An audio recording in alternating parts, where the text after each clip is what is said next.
Ni barulah kita ke sesi pengenalan kepada kita punya speaker pada malam ni, iaitu Dr. Amiruddin. Dok ada kat situ, Dok?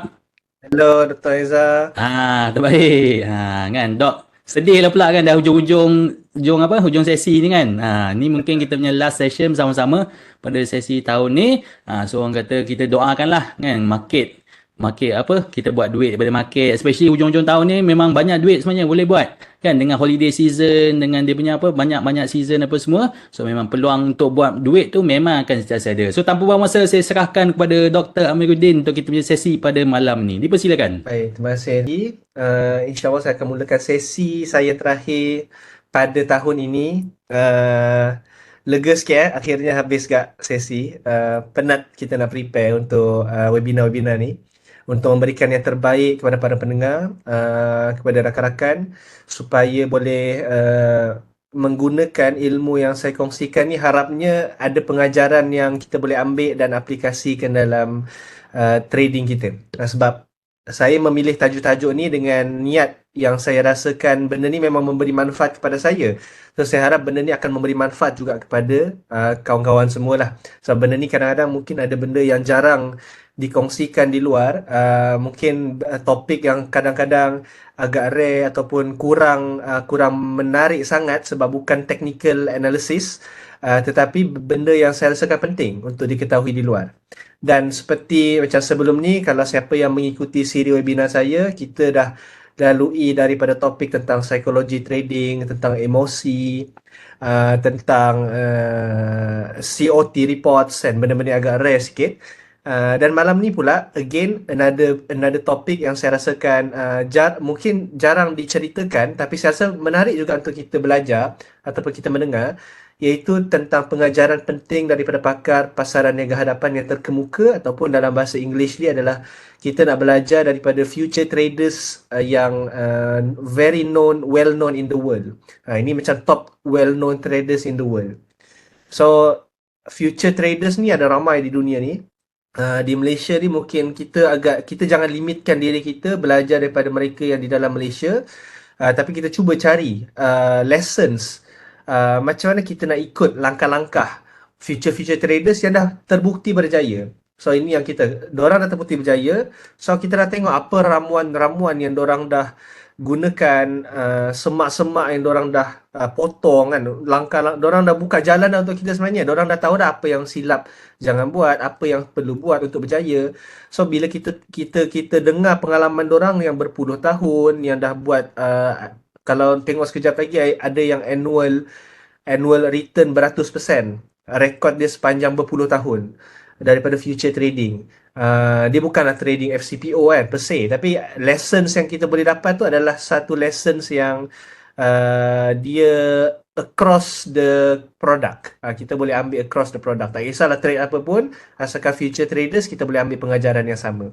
So itulah niat saya pada malam ini. Okay, so mungkin a bit dry sebab dia tentang cerita, tapi harapnya saya cuba buatkan dia nampak menarik sikit lah untuk kita semua dengar, dan cuba catatlah benda-benda yang rasanya macam okay, future trader ni trader legend ni dia buat macam ni, sebab tu dia antara benda yang buat dia berjaya dalam trading dia. So itu yang kita nak catat-catat supaya kita boleh apply dalam trading kita. Okay, so seperti biasa disclaimer umum, tak ada apa pun nasihat pelaburan mula sebab kita nak cerita tentang pengajaran daripada 3 future traders yang terkemuka. Alright. So 3 tokoh yang kita akan pelajari pada malam ini adalah, yang pertama adalah Peter Brandt, di mana dia ada 27 tahun pengalaman. Kalau termasuk tahun ini, mungkin dah 30 tahun pengalaman dalam future trading. Kemudian kita ada Richard Bach, di mana dia menceritakan tentang kepentingan mindset, tapi kita akan juga belajar macam-macam nasihat lain dia kepada orang yang baru, traders yang baru nak bermula, apa kesilapan yang dia dah buat, macam mana style trading dia, kita nak tengok. Mungkin kita tak boleh nak adopt sepenuhnya pun style trading dia, sebab nanti kita akan sentuh setiap orang ni berlainan, setiap traders tu berlainan, dan setiap trader ni kalau kita tengok legend-legend ni, walaupun dia ada 3 individu yang berbeza, tapi ada beberapa common advices yang diorang bagi kepada kita. Bila nasihat yang sama Peter Brandt bagi, nasihat yang sama Richard Bach bagi, dan nasihat yang sama juga Daljit Dhaliwal bagi dekat orang di luar sana, maksudnya nasihat tu penting. Penting untuk kita take note dan penting untuk kita catat dan tampal lah di mana-mana dalam bilik kita.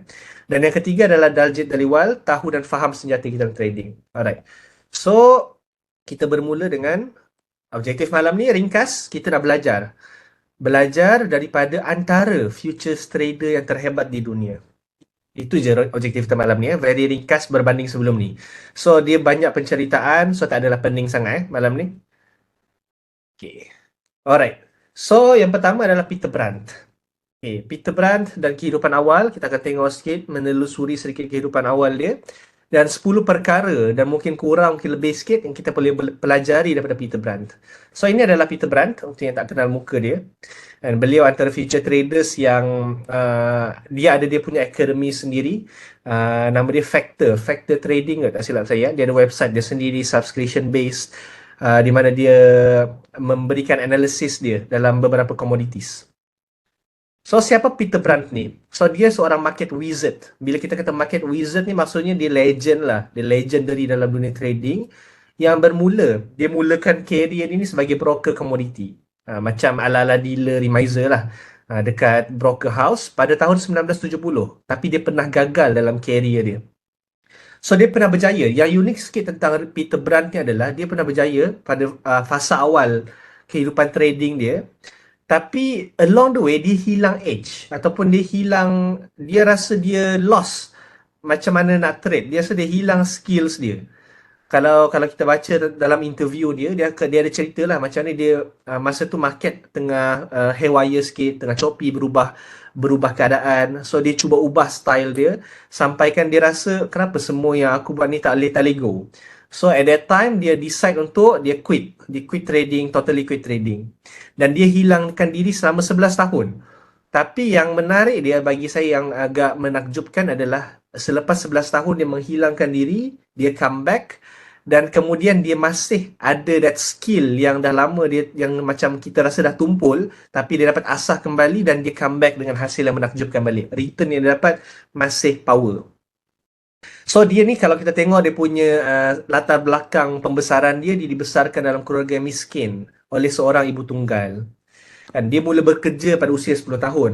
Dia hantar surat khabar, kutip botol kosong, edarkan flyers. Benda ni cerita-cerita biasa.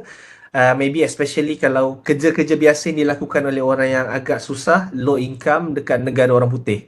Kan kutip botol kita tengok dalam cerita kan, ni kutip botol, baling surat khabar. So itu adalah benda yang memang Peter Brandt buat sendiri. Setiap hari Ahad, waktu dia darjah 4, dia akan bangun 5 pagi untuk hantar 150 surat khabar.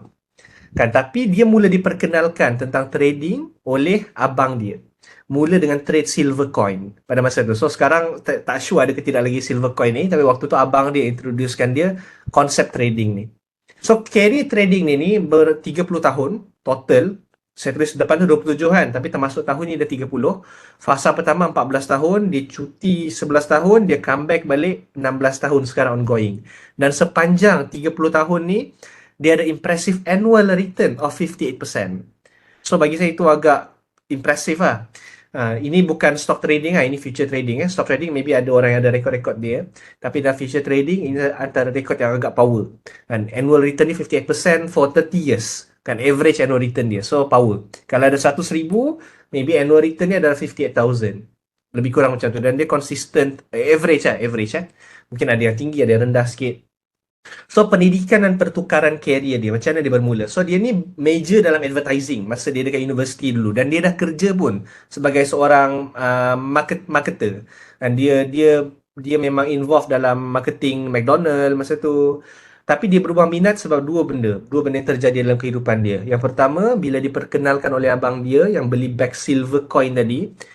Yang kedua adalah dia terjumpa kawan masa tinggal di Chicago. Masa dia tinggal di Chicago, dia terjumpa seorang kawan yang trade soybean.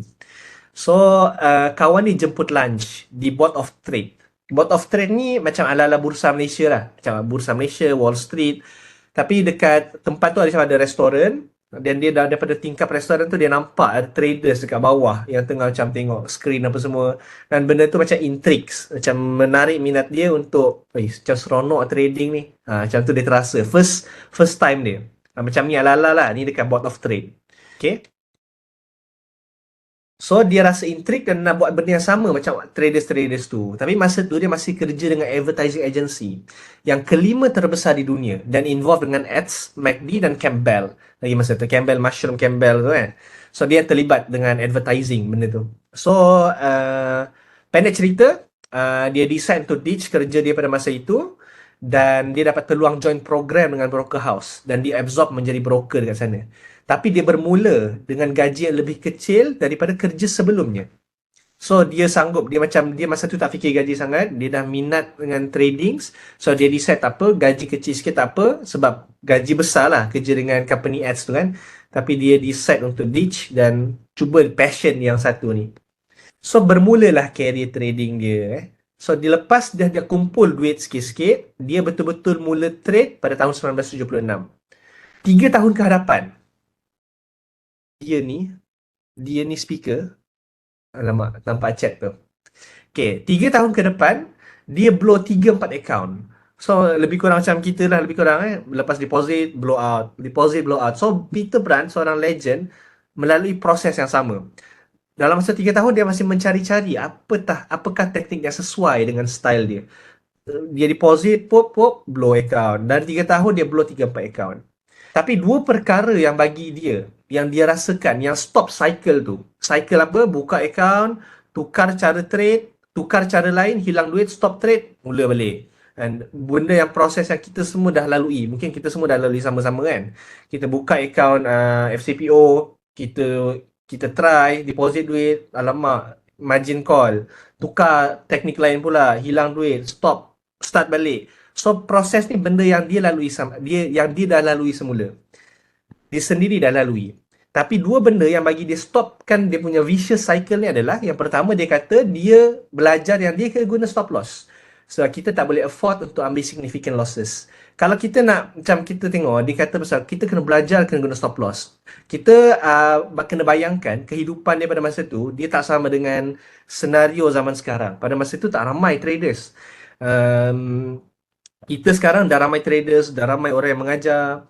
Jadi kita dah selalu dapat nasihat, stop loss tu penting, stop loss tu penting. Tapi pada masa itu, maybe the scenario environment tak sama dengan sekarang.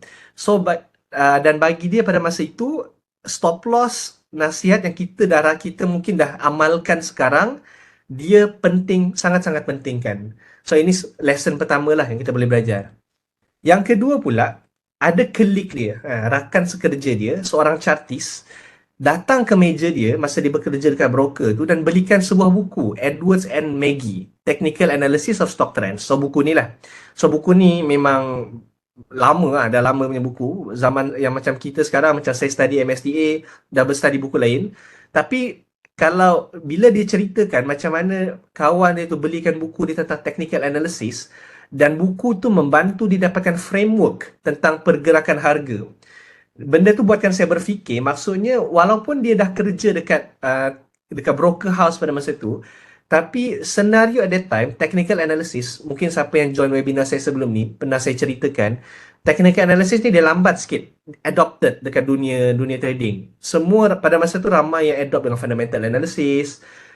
TA ni maybe around 70s, 80s baru start popular. So Peter Brand mungkin hidup pada zaman tu, TA tak begitu popular lagi. So dia masuk broker house, dia diberikan, dia start trading tanpa ilmu yang cukup macam kita sekarang tentang technical analysis. So bila dia dapat buku technical analysis tu, dia dapat satu framework untuk dia fahamkan tentang pergerakan harga. So dua benda ni yang stop vicious cycle dia tadi. Okay. So baru dia nampak peluang. So sebelum ni dia macam tercari-cari lah, macam mana aku nak berjaya ni Tapi lepas dia belajar TA, baru dia nampak peluang macam ni dia nak develop diri dia as a trader. Dia nak improve diri dia lagi. Okay. So tapi ironically, broker, kawan dia tadi tu yang bantu belikan buku tu tak pernah berjaya as a trader. So ini maybe to say yang trading memang is hard. Tak semua orang akan berjaya. Dalam broker house tu punya ramai trader-trader tu pun tak semestinya diorang akan berjaya. So it is a tough journey lah. Dan kita memang kena sentiasa belajar dan mencari cara macam mana untuk improve diri kita, okay, dalam trading journey ni. So dan dia stop kerja di broker setahun selepas tu dan dia fokus menjadi full time trader. Akhirnya dia stop. So dia fokus jadi full time trader dan power lagi Peter Brand ni juga adalah dia pernah bekerja as a trader dekat Commodities Corporation, antara prop trading firm yang legend. Siapa yang pernah dengar tentang Commodities Corporation ni maybe akan tahu ramai legend-legend traders pernah bekerja dekat sini, antaranya Ed Sekota, Peter Brand ni salah satu, dan ada ramai yang lain. Dan Commodities Corporation ni adalah subsidiary kepada Goldman Sachs. Goldman Sachs mesti ramai pernah dengar lah. So dekat sini memang world best trader berkumpul kat sana, dan dia akan managekan fund untuk company tu. So dia bermula dengan manage 100,000 hingga akhirnya lebih daripada 5 million USD at that time. So dia punya pengalaman tu very vast, dan dia ada ceritakan juga dalam interview dia macam mana beza perasaan bila trade amount yang kecil 100,000 ni dengan trade 5 million US dollar. Memang totally a different feeling, a different experience, dan berbeza sangat lah. Dia macam trading 100,000 dan 5 million ni dia tak sama. So tapi kita maybe tak perlu sangat belajar tentang 5 million sebab kita bukan at that stage lagi. Tapi kita tengok apa lessons lain yang dia akan share selepas ni. So apa benda perkara-perkara yang kita boleh belajar dari Peter Brand, yang Peter Brand nasihatkan kepada kita semua? Kita tengok satu-satu. Yang pertama adalah, kisah-kisah yang saya kongsikan ni adalah kita boleh tengok, siapa yang nak baca sendiri selepas ni pun boleh baca. Dia daripada buku Unknown Market Wizard, daripada Jack Schwager. Siapa yang tengok mungkin boleh nampak cover buku ni. So dalam buku ni, Jack Schwager, salah seorang legendary juga dalam dunia trading, dia mengumpulkan interview dengan legendary dalam dunia trading. So dalam tu kita bacalah, Jack Schwager, penulis buku ni, dia akan tanya soalan kepada Peter Brand. Beberapa soalan dia tanya, Peter Brand akan answer. So saya akan saya summarizekan sedikit apa benda-benda penting yang saya rasa penting, yang saya rasa bermanfaat untuk saya, untuk kita semua. So yang pertama adalah Peter Brand, dia ditanya tentang risk management dalam interview dia, dan dia menekankan kunci keberjayaan dalam trading adalah risk management. So benda yang sama kita dengar sebelum ni, yang mungkin saya pernah tekankan sebelum ni, tapi dia disahkan lagi oleh seorang legend dalam dunia trading. So macam makin kukuh lah, kita memang kena pentingkan risk management ni. So macam style Peter Brand sendiri adalah strategi dia, bila dia analyse risk dalam trading dia akan hadkan, dia limitkan trades dia kepada memang yang berpotensial punya trade sahaja. Dan yang paling kurang dia tengok boleh pergi 3 to 4R. 3 kepada 4 ratio. Baru dia akan ambil trades tu. Kalau tak, dia tak akan ambil. Okay. Dia style dia gunakan chart patterns untuk tentukan trades tu dah tak valid ataupun masih valid. Okay. Yang kedua, nak trade for a living macam dia lagi susah daripada apa yang ramai fikirkan. So ramai yang macam bercita-cita nak trade for a living, tapi Peter Brand kata it's very tough. It's tougher than ramai yang anggap macam susah lah ni, tapi sebenarnya lebih susah pada apa yang kita fikirkan tu. Itu Peter Brand cuba sampaikan. Dia takkan nasihatkan sesiapa untuk trade. Peter Brand kata jangan trade kalau dengan kerugian modal tu akan merosakkan lifestyle diorang. So sama nasihat lah macam yang selalu kita dengar, kalau kita nak trade ni sentiasa gunakan duit lebihan. Sebab bila duit lebihan, kalau rugi, at least kita tak terasa sangat, tak affected sangat. Tapi siapa yang trade menggunakan modal savings dia, sampai kalau hilang savings tu dia akan rasa beremosi.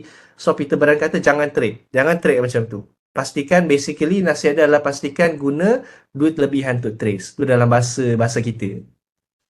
Dan dia juga nasihatkan traders kena ada passion yang tinggi dekat trading. Jangan keliru dengan nafsu atau keinginan nak jadi kaya.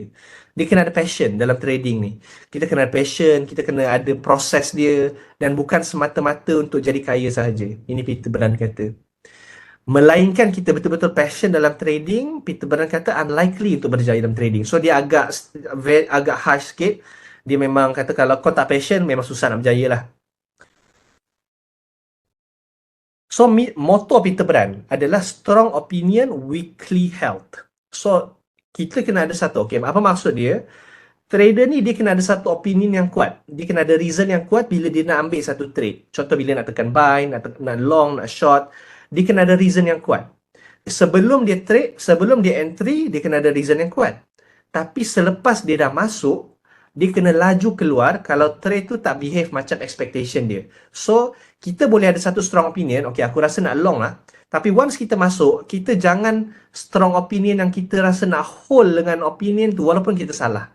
So sebab tu dia kata weakly held. kita kena pegang opinion tu dengan lemah bila kita dah masuk. Maksudnya kita jangan ego. Kita boleh silap dan kita kena anticipate dan kita mungkin silap. Dan kalau kita silap, kita keluar terus. So ada orang bila dia kata aku rasa nak long lah, dia dah masuk long, harga dah macam dah break support contoh dia kan. Tapi dia rasa tak, aku rasa masih long ni. So dia ada strong opinion, tapi dia hold strongly dengan opinion dia. Walaupun keadaan environment trading tu dah menunjukkan tak menunjukkan macam tu dah. Sekarang support dah pecah, dah macam nak short, tapi dia masih pegang kuat dengan pandangan pertama dia tadi, which is sekarang masih long. Tapi moto Peter Brand, kau boleh ada strong opinion, kita boleh ada strong opinion, kita mesti ada analisis kita, nak long, nak short, tapi once kita dalam trade tu, kita kena bersedia untuk silap. Macam itulah lebih kurang dia. So, kenapa kenapa benda ni diceritakan? Sebab dia ceritakan satu kisah yang mana dalam Twitter, so Peter Brand ni ada dekat Twitter jugalah, atau dalam X yang mana dia pernah kongsikan view dia tentang satu commodities product lah. Dia rasa boleh long, boleh short. Tapi ada seorang netizen, so dia pun ada netizen jugalah dekat US ni. Dia kata, Peter Brand ni dulu kata nak boleh long produk X ni, contoh produk A. Tapi tak jadi pun jadi short. So macam dia pandang, dia tengok je lah, dia tak layan sangat lah netizen tu. Tapi dia nak kata adalah kita boleh komen lah dalam kadang-kadang dalam grup Telegram, kawan-kawan kita boleh kata sebelum masuk kita rasa nak long, tapi once tak jadi, orang yang traders yang tak berpengalaman akan rasa macam bila kita silap. Tapi sebenarnya silap tu adalah benda yang biasa. So Peter Brand rasa benda tu macam trader ni belum cukup matang lah dalam dia punya trading lagi. Sebab boleh ada perasaan macam tu. Okay, itu yang ketiga. Yang keempat, chart sentiasa akan berubah. So Peter Brand ni dah trade daripada 70s, 80s, around that time. Dia ada ceritakan macam mana perubahan chart ni berlaku. Memang berubah daripada yang dulu kepada yang sekarang. So kita kena adapt style trading kita mengikut keadaan. Dan sekarang pun, maybe from month to month, kita akan nampak beberapa perubahan. Dan kita kena, mungkin ada masa style trading kita dah tak fit enough dengan environment market pada waktu tu. So kita kena belajar untuk adapt dengan market. So Peter Brand kata waktu 1970s, 80s lebih reliable chart tu bagi dia. Pattern agak nice dan neat. Kan, whipsaws are very rare. Sebab masa tu tak banyak traders lagi, tak ramai traders yang trade. Tak ada automated trading, tak ada robot dalam trading. So pattern semua cantik. Tapi sekarang pada pendapat dia, high frequency trading ataupun high frequency trading ni contoh dia kalau automated trading lah. Bila dah ada orang yang guna AI, dah ada yang guna quant, dia dah cipta volatility area berdekatan dengan breakup points antaranya. So bila dekat breakup points tu dah sangat volatile sehingga kan biasanya kita nak buy on breakout dalam futures dah kurang reliable berbanding dulu. So sebab tu kadang-kadang ada fake breakout sebab ada orang anticipate nak breakout ni, tapi ada orang yang rasa macam nak breakout, aku nak short sebab ada lebih ramai traders yang dalam pasaran sekarang. So style trading Peter Brand pula, kalau kita nak tengok sikit, dulu style Peter Brand dan beberapa traders lain yang saya share dekat sini ni, mereka kebanyakannya adalah swing traders. Diorang trade commodities tapi kebanyakannya adalah swing traders. So dulu Peter Brand trade 1 to 4 weeks pattern, sekarang dia trade more kepada 8 hingga 26 minggu. So very long term punya swing trading lah. Dulu Brand trade symmetrical triangles dan trend line, tapi sekarang pada pendapat dia dua benda ni tak reliable sangat. Tapi kita jangan ambil benda ni macam face value Brand kata tak reliable lah, so aku tak nak guna. Sebab kita kena ingat konteks. Brand dia ada produk yang dia trade. Dia ada trade futures, ada trade currencies. So dia ada dia punya produk-produk sendiri. Mungkin yang dia trade, Brand trade, kita tak trade. Yang kita trade, Brand tak trade. So produk yang berbeza ni dia ada behavior yang berbeza. Tapi dia punya point adalah kita kena adapt dengan market. So macam Brand dia adapt. Dulu dia trade symmetrical triangles pattern, tapi sekarang dia fokus on breakout horizontal boundaries. Dan dia prefer nak buy, sell selepas breakout from long-term consolidations. So, apa perkara, kan, bila Brand ditanya, apa perkara yang dia harap dia tahu sebelum dia start trading? So, ini beberapa jawapan dia. So, perkara terbesar adalah belajar untuk maafkan diri sendiri. So, benda ni bila saya baca, saya rasa macam relatable. Bila kita trade, kita buat silap, kita rasa marah dekat diri kita. Benda ni macam benda yang agak side kan. Ada orang dia simpan dengan diri dia sendiri, dia tak cerita dekat orang, tapi hakikatnya kita rasa benda tu. Kita buat silap, kita terlepas trade, kita terlepas opportunity, kita rasa geram dengan diri kita. Brand kata belajar untuk maafkan diri kita sendiri. Kita akan buat silap. Sebab brand belajar yang kau boleh percaya, yang kau tahu market nak pergi mana, tapi actually kau tak tahu pun. Kita boleh percaya yang kita rasa market nak long ni, market nak short ni. Tapi bila jadi sebaliknya, kita rasa kita buat silap yang besar. So actually kita boleh rasa yang kita pandai analisa market, market nak pergi mana apa semua, tapi kita kena terima hakikat actually kita tak tahu banyak sangat pun. Itu hanyalah analisis kita yang high likely boleh jadi dan boleh jadi tak jadi. So learn to forgive ourselves lah kalau benda yang kita analyse tu tak jadi. Okay. Brand sekarang tahu yang diri dia adalah musuh terbesar. Diri dia sendiri. Sebab apa? Natural instinct. Dia boleh buat dia gagal. Dia hanyalah seorang impulsif. Manusia ni orang impulsif. So, bila kita ni impulsif, kita sentiasa tengok chart, kita akan rasa ada macam, nak masuk tu. Kita kena tekan. So, dia tahu diri dia sendiri tu adalah musuh terbesar diri dia sendiri. So, kena belajar untuk kawal diri sendiri. Kalau dia tak ada proses, Peter Brand kata, kalau kita tak ada trading proses, apa yang kita kena buat sebelum market, semasa market, after market, dan kita tengok screen je sepanjang masa untuk cari mana kita nak tekan buy atau sell, kita akan self-destruct. So ini pun macam agak relatable juga. Sometimes saya pernah buat dulu, sometimes saya buat lagi sekarang. Kita tengok chart lama-lama mengharapkan bila lagi nak entry. So itu macam self-destruct lah. Dia akan self-destruct ourselves saja sebab kita akan force trades most of the times. Kemudian, so yang ketujuh, kerja seorang trader adalah to take losses. Okay, Brand kata, losing trades tak bermaksud kita ni buat benda yang salah. Perkara yang susah tentang trading. So benda ni pun agak menyentuh juga untuk saya. Kan perkara yang susah tentang trading ni adalah kita boleh buat benda yang betul, kita dah ambil setup yang betul, kita dah ambil entry yang betul, tapi kita akan masih rugi.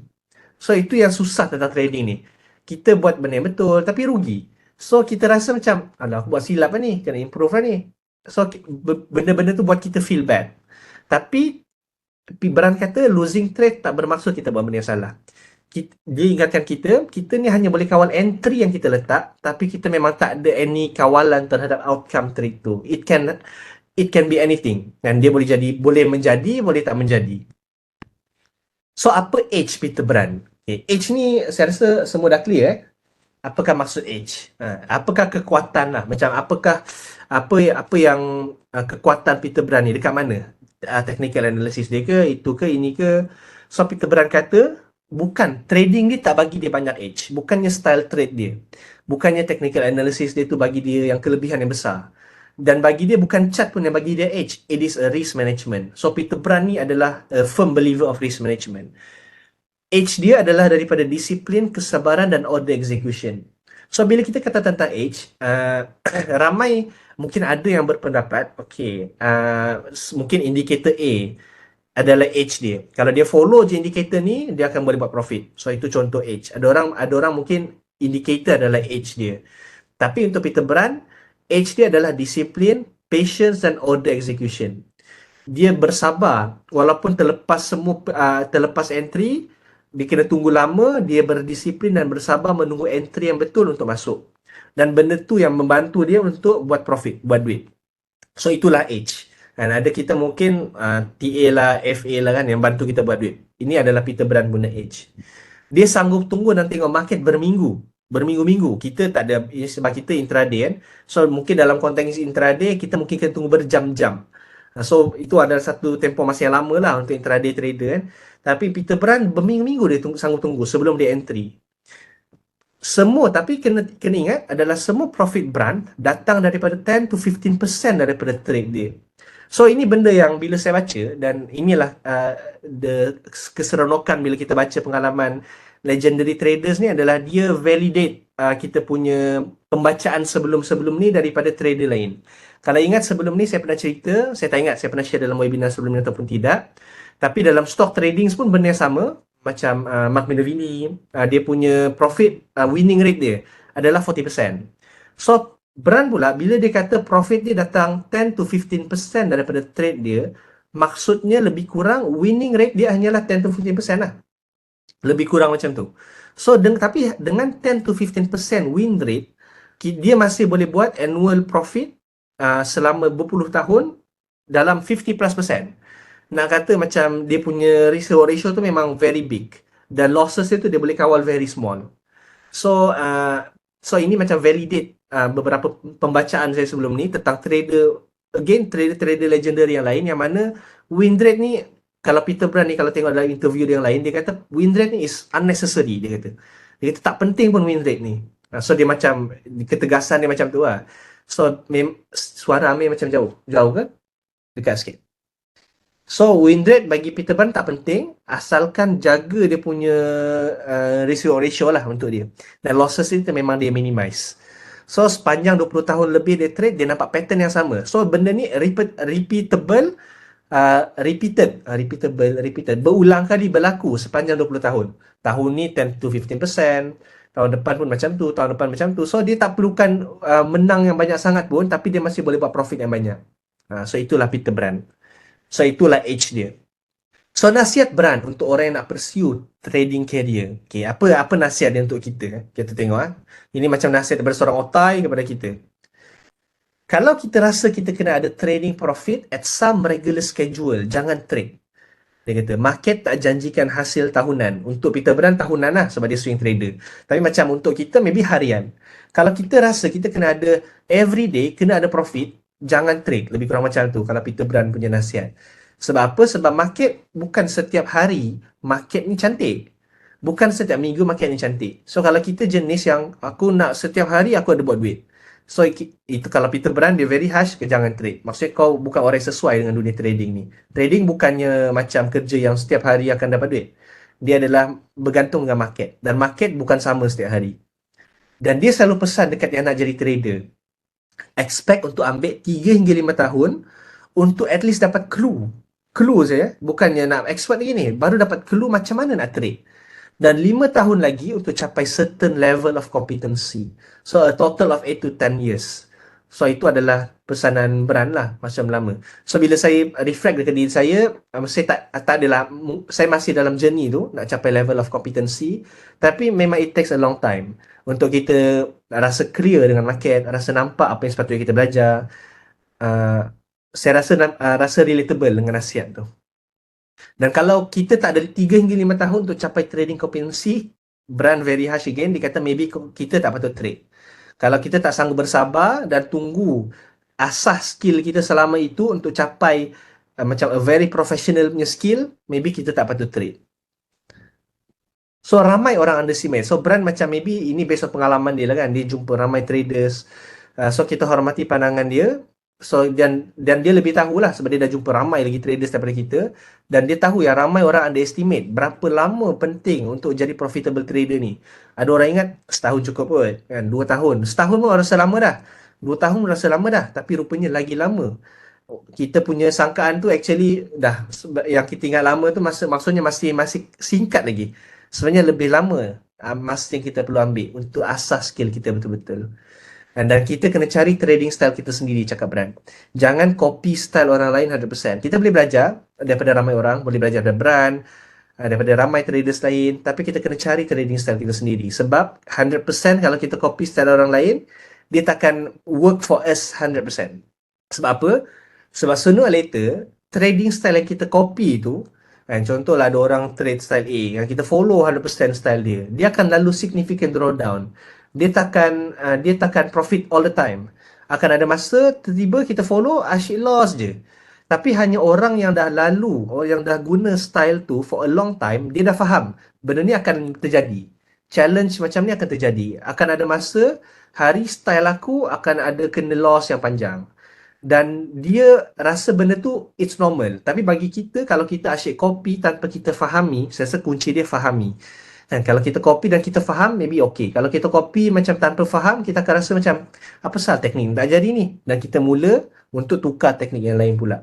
So kita kena cari style yang suit ourselves lah, suit our personality. So apakah ciri winning traders dan losing traders untuk Brand? So untuk Brand, winning traders ni adalah traders yang ada ciri-ciri ni. Dia respect risiko, dia limitkan risiko dia dekat trade dia, Dia tak automatically assume dia akan betul ke trade tu. Bila kita kata nak long, dia tak assume dia akan confirm betul. Dia ready untuk silap. If anything, dorang assume dorang silap dulu. Tak excited about winning trades ataupun sedih sangat dengan losing trades. So, loss ataupun win is a normal for them. A normal feeling. Tak rasa. Benda-benda tu macam adalah nature dalam trading. Dan losers pula, loser traders yang selalu rugi, ciri-ciri yang brand nampak adalah risiko terlalu banyak. Tak ada method. Dia tak ada specific method yang dia guna. Kejar market, ada FOMO, kan? Benda yang kita semua mungkin masih ada lagi, sisa-sisa dalam diri kita. Tak boleh keep emotion in checks. Ada wild swings antara excitement dan depression. So, benda ni pun bila saya baca ni, dalam interview dia, benda ni ada disebut juga oleh dalam buku Psychology of Trading. Benda-benda kelemahan traders. So, saya rasa macam ada persamaan lah. Kita connect the dots lah antara benda-benda yang dinasihatkan oleh traders. So, rumusan. Kita recap sikit. Dan apakah nasihat Peter Brand? So, ironically, apa yang ramai rasa paling penting untuk jadi successful traders, iaitu method ataupun teknik adalah yang paling tak penting untuk brand. Yang paling penting bagi dia adalah risk management. Yang kedua, essence risk management brand adalah dia risk very little dekat mana-mana trade dan dia hanya masuk trade yang boleh bagi kepada dia 3 to 4R. Yang ketiga, untuk berjaya dalam trading, kena develop trading style sendiri. So, mentor brand, dan dia pun ada dia punya sifu je, dia ada belajar dengan someone, adalah orang yang fokus kepada fundamental dan very long term trades. Tapi brand dia berbeza. Dia memilih untuk fokus on technical analysis. So, apa lagi korang belajar? Kita share sikit lah dalam seminit. Dalam ruangan chat, apa yang korang dapat, kita recap sikit apa yang dah belajar daripada Peter Brand pada fasa yang pertama ni. Oh, baru Peter Brand, dah panjang pula.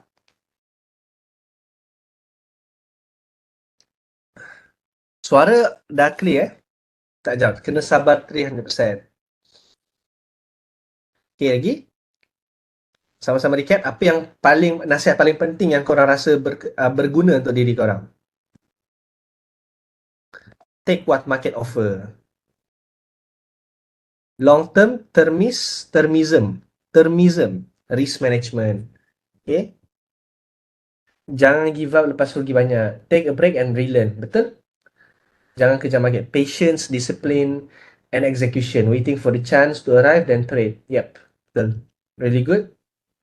Manage risk management well. Yes. I think the key point adalah risk management lah dalam yang untuk Peter Brand ya. Dan bila cakap tentang risk management, webinar sebelum ni pun saya pernah sentuh tentang topik risk management ni. Kalau belum kita belum ada skill risk management yang baik, dan maybe boleh recap dan tengok balik webinar saya sebelum ni untuk dapatkan sedikit idea macam mana untuk improve skill risk management kita. Sebab risk management itself is a skill. Kita kena belajar. Dia bukan setakat stop loss kena macam ni, TP kena macam tu. Dia adalah satu disiplin ilmu yang agak luas untuk kita explore. Okay? Alright. Okay, thank you. Okay, good interaction dan semua yang mendengar. Thank you very much. So, kita pergi kepada yang next punya. I hope bermanfaat untuk korang. Kita pergi yang kedua pula. Oh, okay, satu lagi. Tentang Peter Brand yang saya nak share. Saya berminat nak share. Peter Brand ada kongsikan biggest losses Peter Brand yang saya rasa juga saya share sini a screenshot of interviews tu sebab saya rasa relatable juga dengan kita semua. Dan rupanya benda ni bukan kita sahaja rasa, tapi legend ni pun rasa juga. Okay, apa kata Peter Brand? Peter Brand kata first losing year dia after becoming a full-time trader occurred immediately following his best trading year ever. Selepas tahun yang dia paling perform, selepas tu adalah tahun yang dia rugi. Pernah tak korang kena jadi macam tu? Selepas hari untuk yang intraday trader kan, selepas hari yang korang perform kau-kau, hari selepas tu dia makan semua profit. Lebih kurang macam tu lah. So bila saya baca ni saya rasa a bit relatable. Dan dia kata dia reminded ada satu lagi market wizard lain pun benda yang sama jadi. Biggest losses dia sentiasa terjadi selepas biggest profit dia. Dan kenapa berjadi macam tu? So ini teori Peter Brand adalah dia akan ada tendensi untuk kerugian yang terbesar jadi selepas profit yang terbanyak sebab complacency. Kita rasa complacent. Kita dah rasa power masa tu, kita mungkin tak perasan masa tu. Tapi bila kita reflect, maybe benda tu jadi. Sebab bila kita dah ada winning streak yang banyak, kita rasa profit dah banyak, kita rasa kita dah power. Ya, aku dah power lah sekarang. Kita ambil, betul macam Lily Lim kata, kita becoming a risk taker yang lebih. A risk taker tu memang kena ada, tapi kita taking a bit more risk from one trade to another. Satu trade ni kita ambil lebih sikit, besarkan stop loss. Lepas tu kita besarkan lagi. So kita naikkan kita punya position size. Satu lot, dua lot, 10 lot, 20 lot. So daripada banyak profit, jadi worst performance ever. Sebab kita rasa overconfident. So benda ni rupanya bukan jadi kat kita saja, tapi Peter Brand pun jadi juga. Dan dia dah develop method lah supaya benda tu tidak berulang. Dan benda tu terjadi sekali sahaja dalam kehidupan Peter Brand. Tahun tu je dia realize benda tu dan dia overcome benda tu. Alright. So betul. Rasa lower terus tak letak stop loss.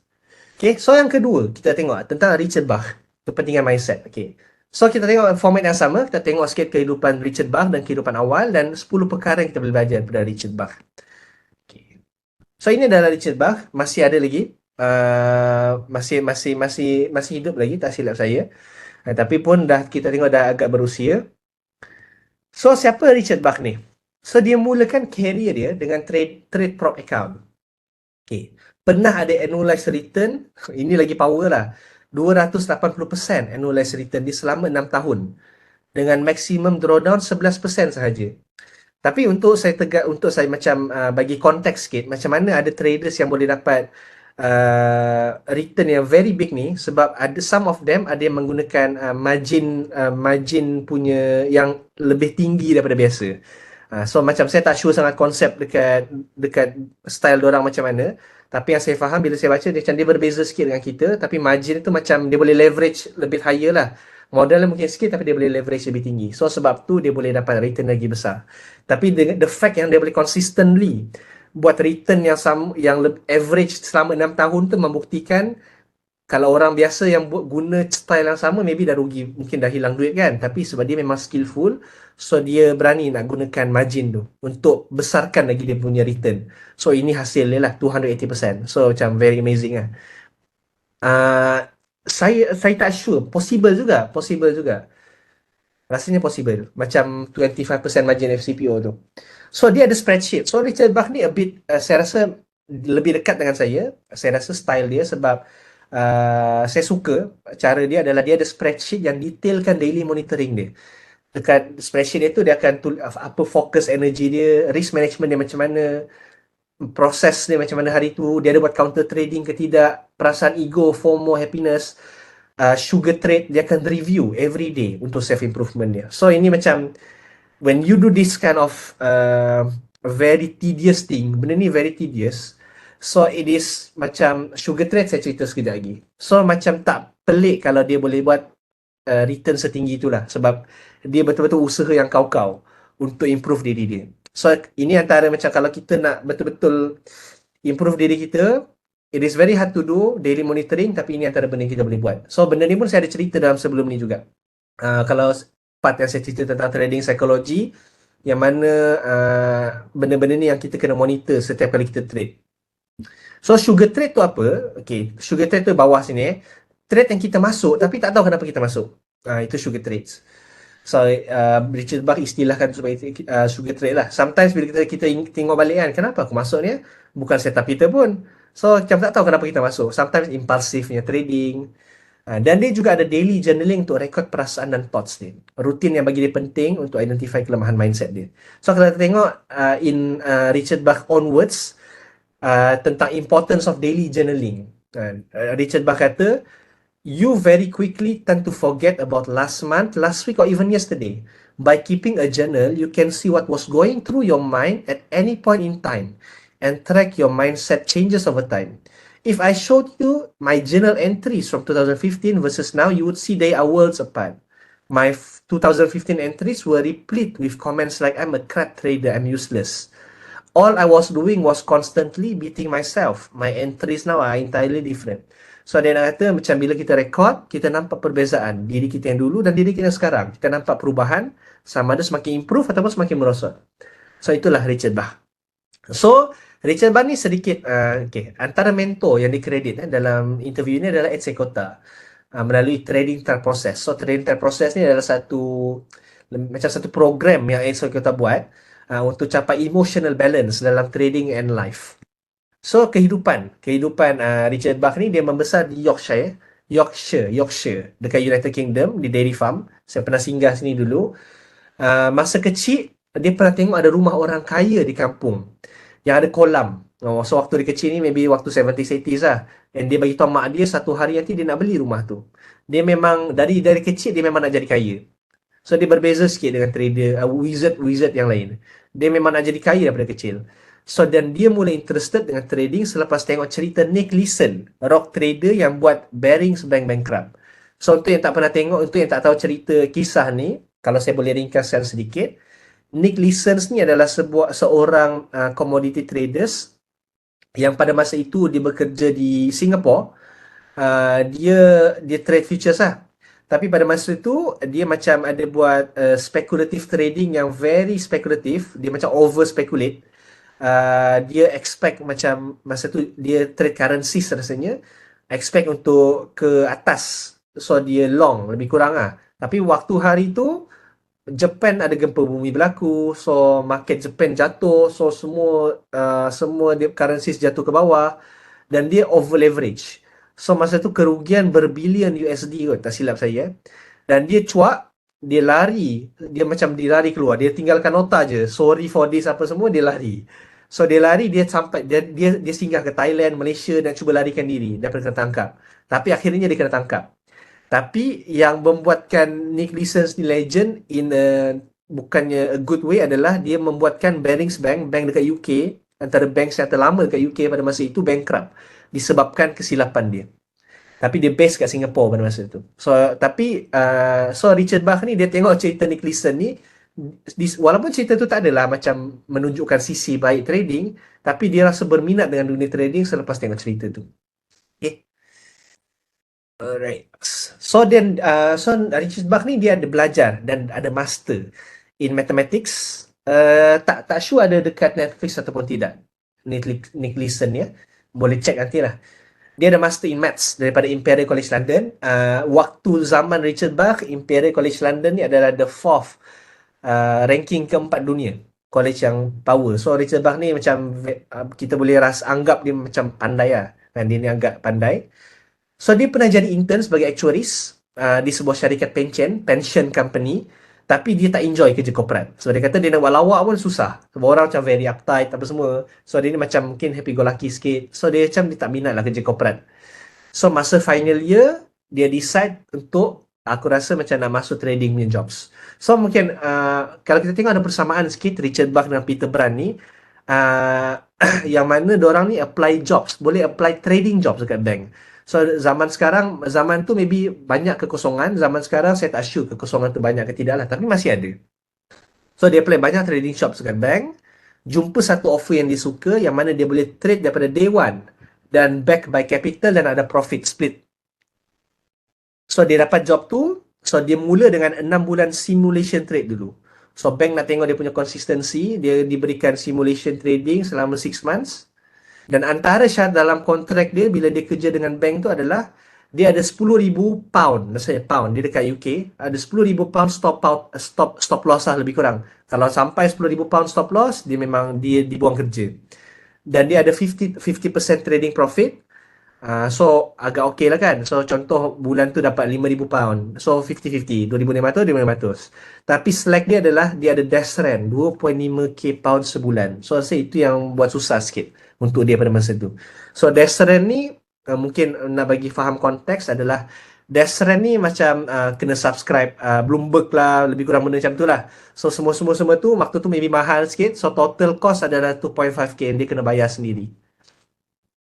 Setahun pertama dia buat 20,000 profit. Tapi bila kira-kira termasuk kena bayar desk rent, apa semua dia masih net loss. So dia masih kena hidup dengan savings dia lagi pada masuk. Kena bayar rumah sewa lah, makan, masih kena hidup dengan savings. Pendek cerita, savings dia pun habis. Dan dia pun running dengan bos dia untuk dapatkan salary. Bos dia pun bagi dia salary. Supaya dia masih boleh continue dengan job dia. Okay, so kita tengok apa benda yang kita boleh belajar daripada Richard Bach pula. So itu sedikit sebanyaklah kisah kehidupan dia untuk kita faham macam mana dia membesar, Richard Bach ni. So Richard Bach dia percaya tentang mindset yang tenang sangat penting untuk berjaya dalam trading. So bila Richard Bach ni tak berada dalam mindset yang betul, dia akan stop trade dan berehat.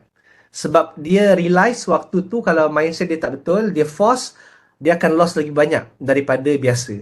Kan? Dan kita rasanya relatable dengan kita lah. Bila kita dah loss yang banyak, kita force, kita akan loss lagi banyak. So ini benda yang bagi saya antara proses saya tengah cuba adapt sekarang. Bila kita dah ada loss yang banyak, kita relax, kita kurangkan trade, kawan-kawan trade, ramai trade apa semua, tak apa, relax. Kita kena kenali diri kita.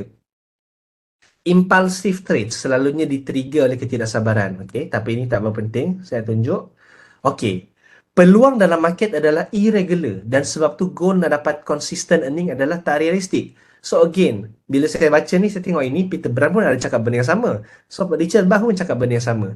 Dia kata tentang market punya chances, market punya opportunities ni irregular. Kita tak boleh expect kita boleh dapat consistent earning every day ataupun every week. Itu adalah tak realistik. So ini mungkin wake up call untuk kita.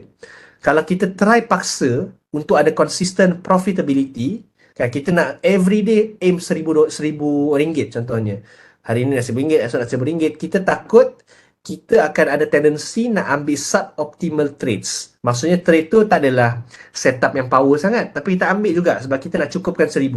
Dan dia mungkin akan mengurangkan kita punya profit tu nanti. Okay. Kalau trade tak turn out as expected, cut loss terus. Gunakan stop dalam setiap trade adalah cara untuk kawal losses kita. So, Richard Bach pun again macam Peter Brand, dia menekankan tentang stop loss. Dan tapi style dia, kalau dia elaborate sikit, dia kata, kalaulah trade kita tu dah lama, macam Richard Bach ni pun style swing trader juga. Tapi kalau dalam konteks intraday trader, Richard Bach kata kalau dah lama, tapi harga yang kita entry tu tak bergerak lagi. Kita tak sepatutnya tunggu kena stop baru kita nak anggap dia dah tak valid.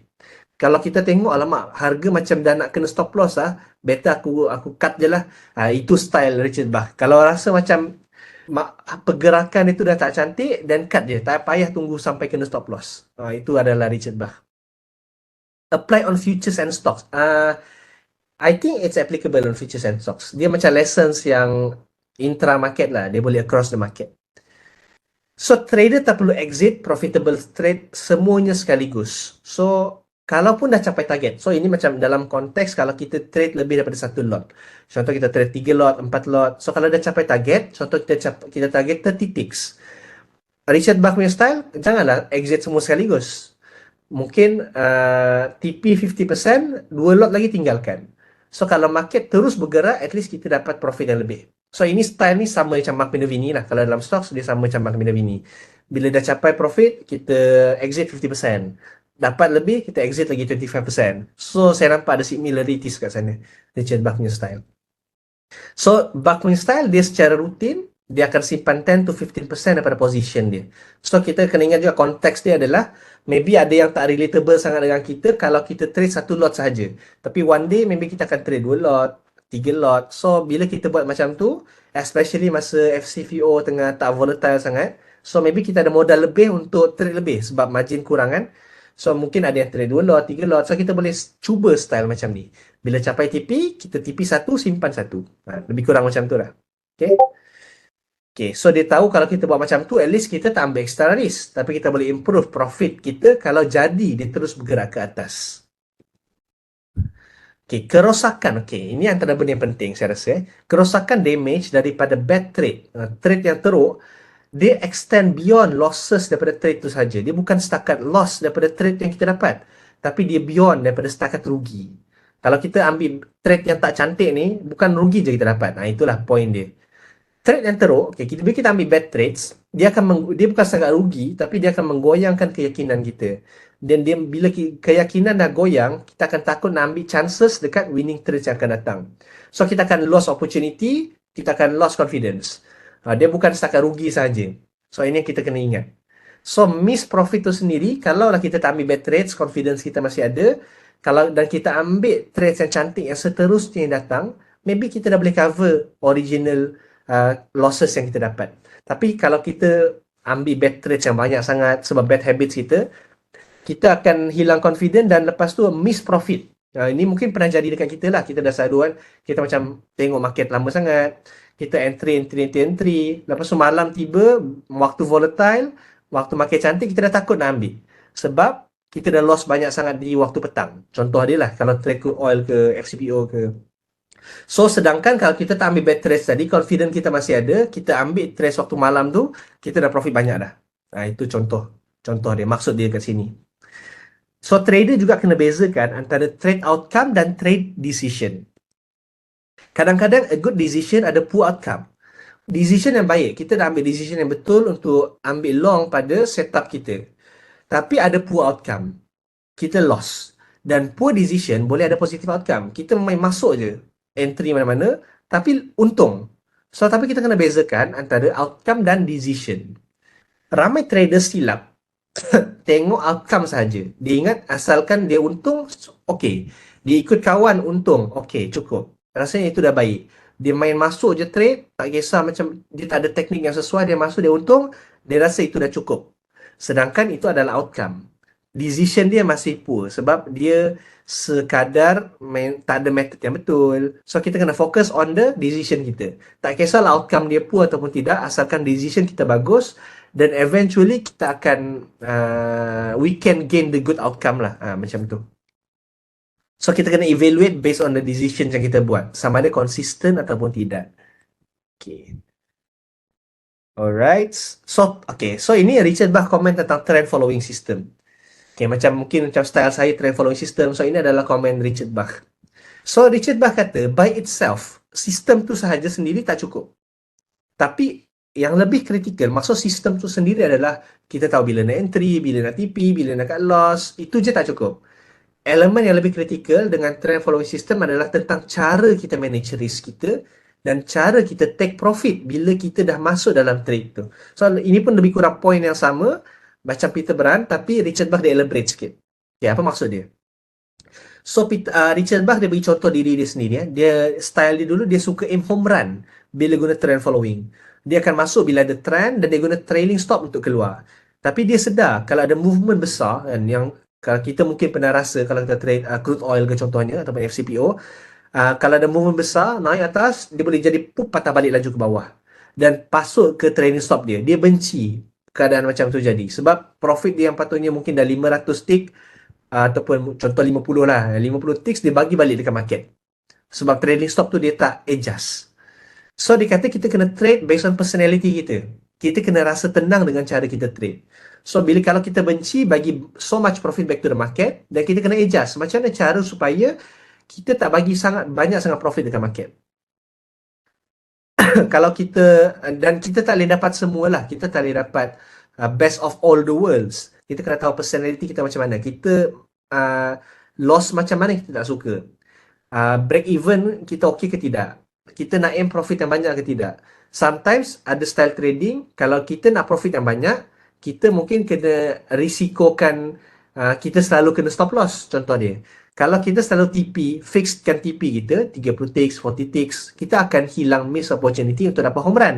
So, kita kena tengok, antara keduanya tu, mana yang lebih sesuai dengan personality kita. So, Richard Bach dia pentingkan to trade personality kita, mana yang kita lebih tenang bila kita trades. Okay.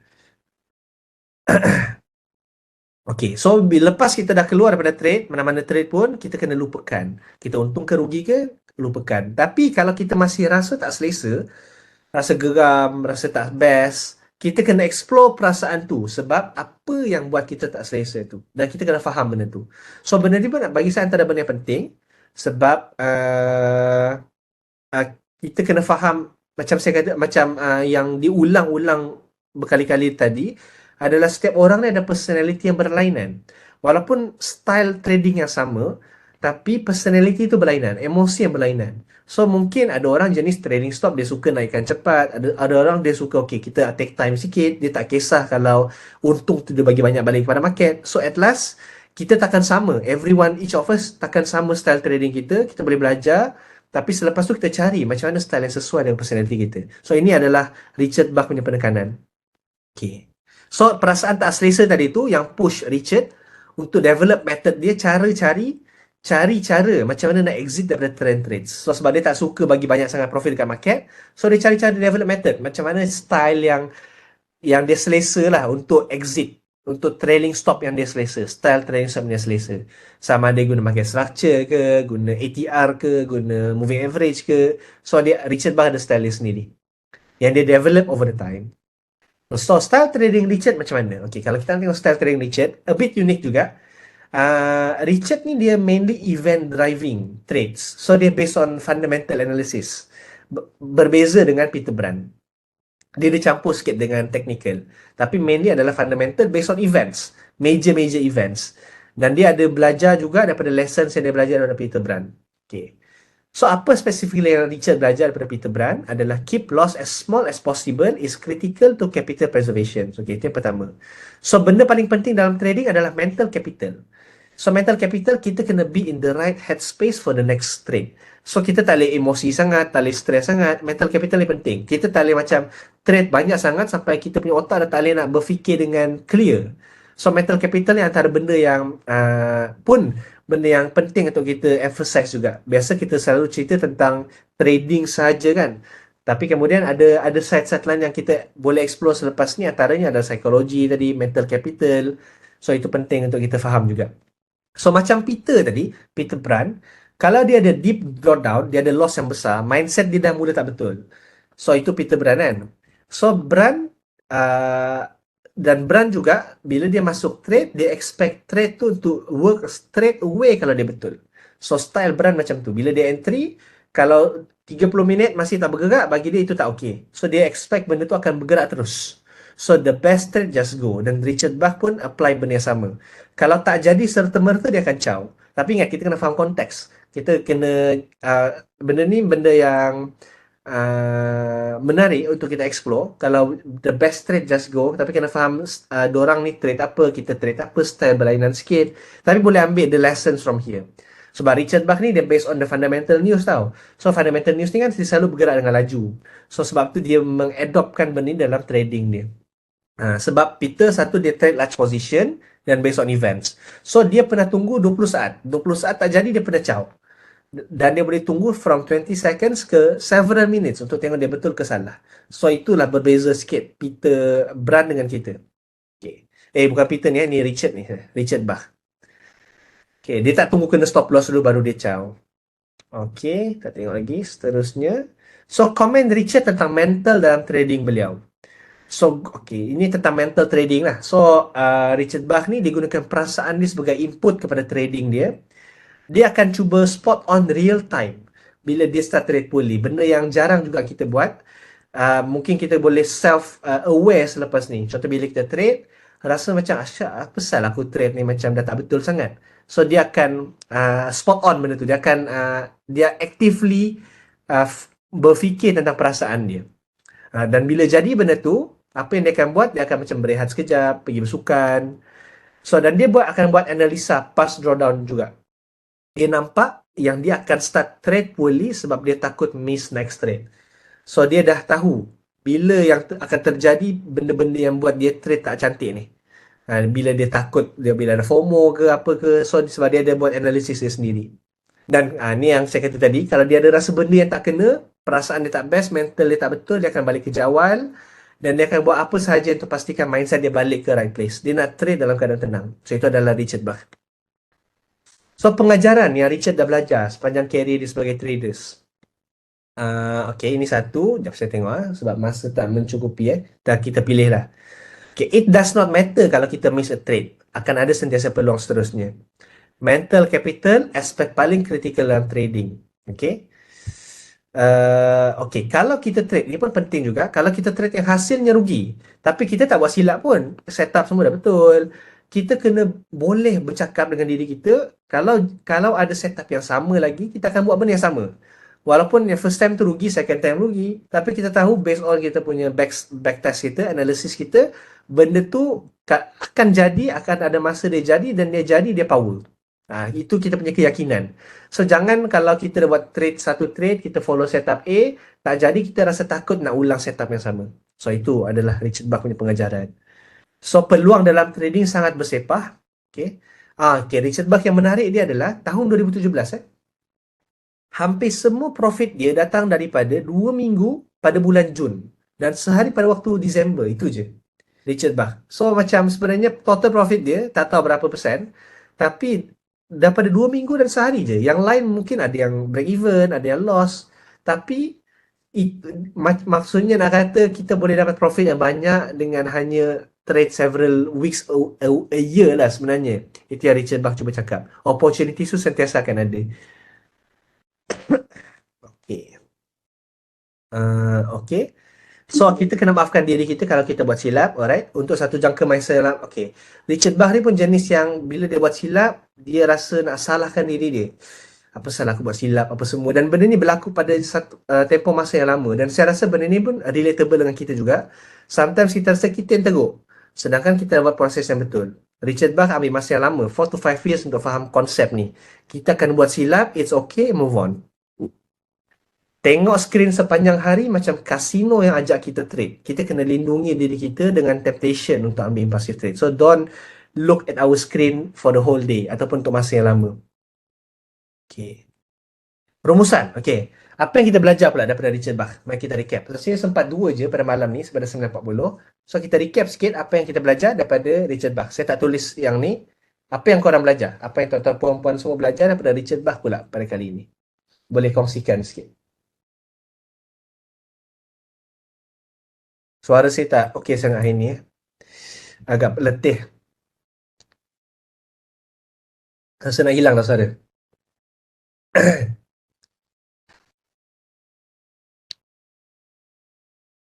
Okey, masih menunggu tentang Richard Bach. Maafkan diri kalau silap. Okey. Alright, betul? So, kalau saya nak buat kesimpulan pendek, adalah um, banyak pesanan legendary traders ni dia tak tekankan sangat tentang setup ataupun teknik specifically dalam interviews diorang. Tapi maksudnya bukan nak kata benda tu tak penting, tapi ada sisi lain ataupun ada aspek-aspek lain dalam trading yang kita kena tekankan. Dan benda ni berulang-ulang. Benda yang berulang-ulang saya tengok, lihat dan diulang oleh semua legend-legend traders yang dah terbukti berjaya. Ditekankan benda yang sama. Mindset, mental capital, risk management, berehat bila bad trades, jangan force our trades. Dan benda ni yang again, trading is a journey. So benda ni yang kita kena cuba untuk adapt dan adopt dalam diri dan trading journey kita. Sometimes susah untuk kita adopt benda ni sebab sekeliling kita, kawan-kawan kita mungkin jenis yang fokus dekat setup sahaja. Fokus yang teknik sahaja. Tak ada orang yang sekepala untuk sama-sama try something different untuk improve trading kita. So, bila rasa macam tu, cuba baca interviews daripada market wizard. Kita akan nampak yang okay, ini yang sepatutnya kita kena buat. Apa yang semua orang buat tak semestinya benda yang betul.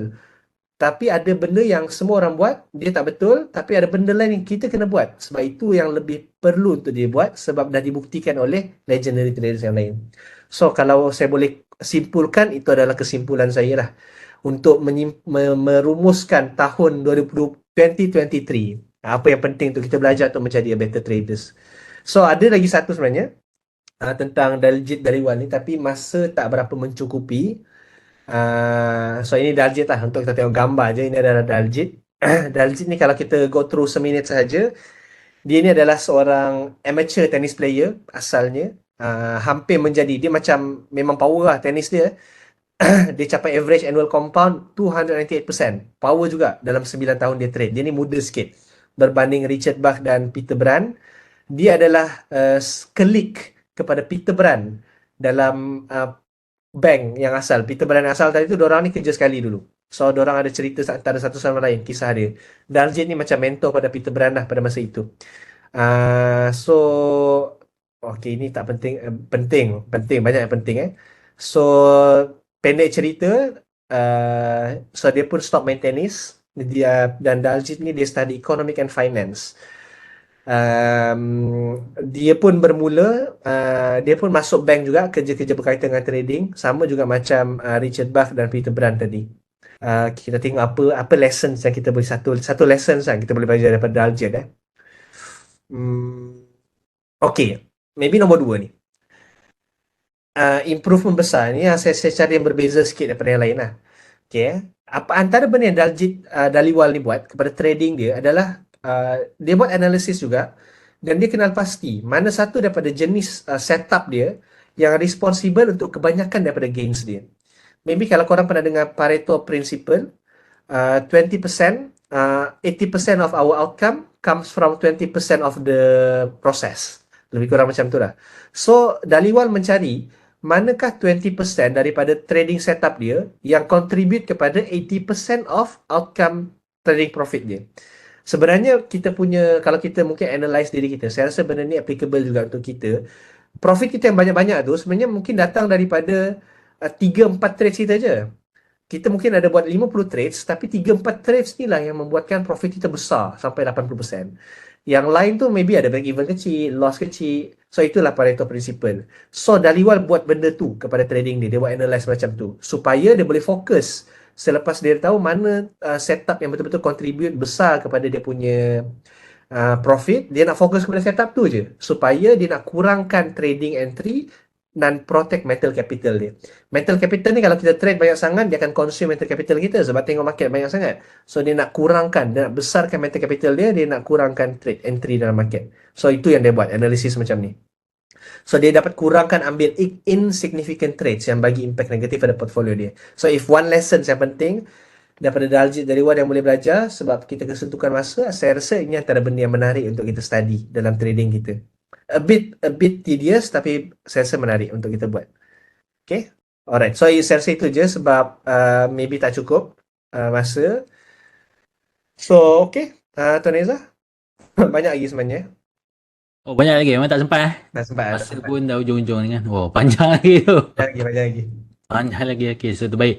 So, okay, thank you very